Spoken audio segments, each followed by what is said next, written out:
If you have been to a high school, chances are that you know there are 3 types of people when it comes to homework. Those who procrastinate, those who either get the work done on time and occasionally procrastinate, and those who get the work done extra early. Peter Parker used to be the type of student who got his work done extra early, but after he became Spider-Man, he became the type who occasionally procrastinated. He was so occupied with his duties that he would forget to start his essay or project. One day, Peter had a day off, and he realized he hadn't started on his history essay on the American Revolution that was due in one day. This prompted him to quickly speed over to the library in order to find some resources to reference in his essay.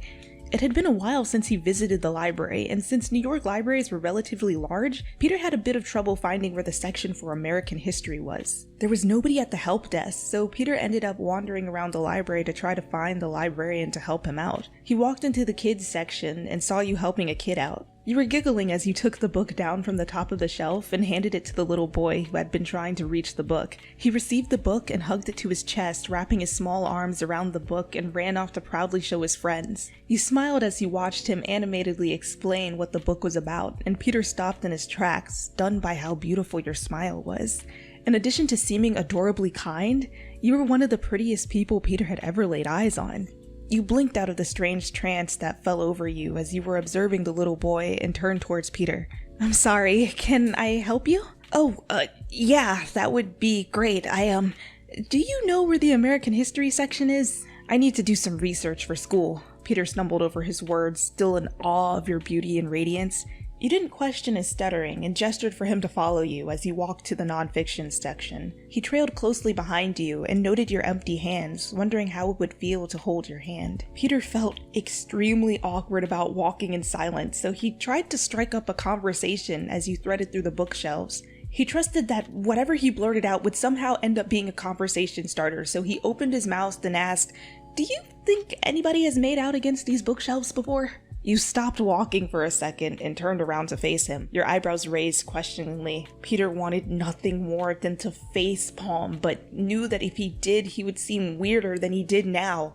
Instead of running away, you replied, "Not sure, but I'll help you try it out if you want." After your statement, you wiggled your eyebrows comically and laughed before turning around and continuing to search for the American history section.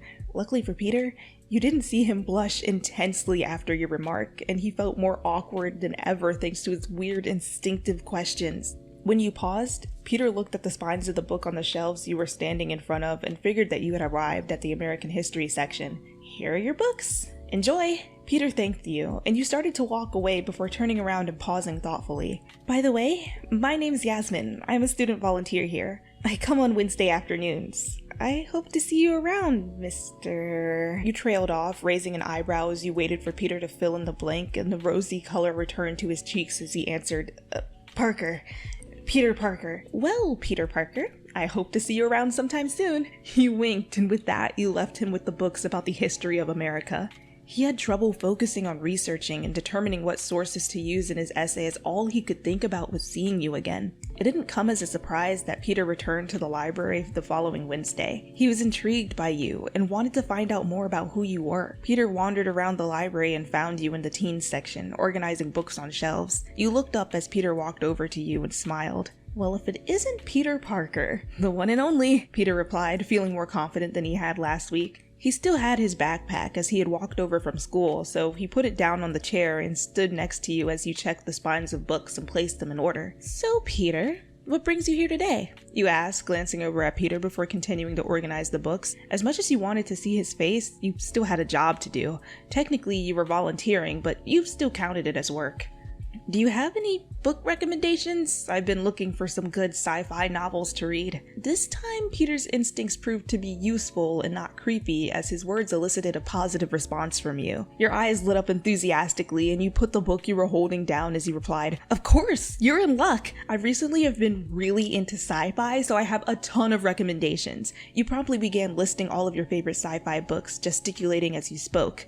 Peter followed along for a couple of minutes before he got distracted and stopped paying attention to your words. He was too busy paying attention to your lips as you formed the words with them. Peter knew it was really creepy to stare at somebody's lips, but he continued to feign interest and nod to seem like he was listening to you. His eyes shifted over to your fluttering hands and wondered how they'd feel if you brushed your fingers across his, or if you tangled your fingers through his hair. And Peter, I know you're not paying attention at all to what I'm saying. You're clearly distracted. You stopped listing books as Peter's cheeks flushed red as you called him out. What?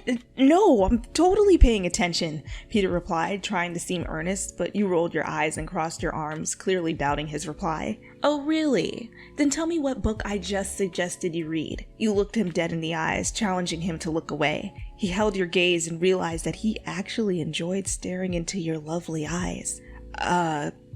Percy Jackson? Peter answered uncertainly, blurting out the first book title that came to mind, even though Percy Jackson was definitely not a sci-fi book. You shook your head and chuckled to yourself. You really just wanted to hang out with me, right? You didn't want any book recommendations. Peter nodded sheepishly, breaking away from your gaze as he rubbed the back of his neck in an embarrassing manner. You don't have to pretend to be interested in books to hang out with me.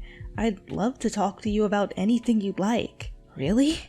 Peter looked up again and you smiled, nodding enthusiastically. You reached over and pressed a gentle kiss on his cheek and continued to put the books on the shelf. He seemed so flustered and at a loss of words, but regained his awkward confidence. So, do you like jazz?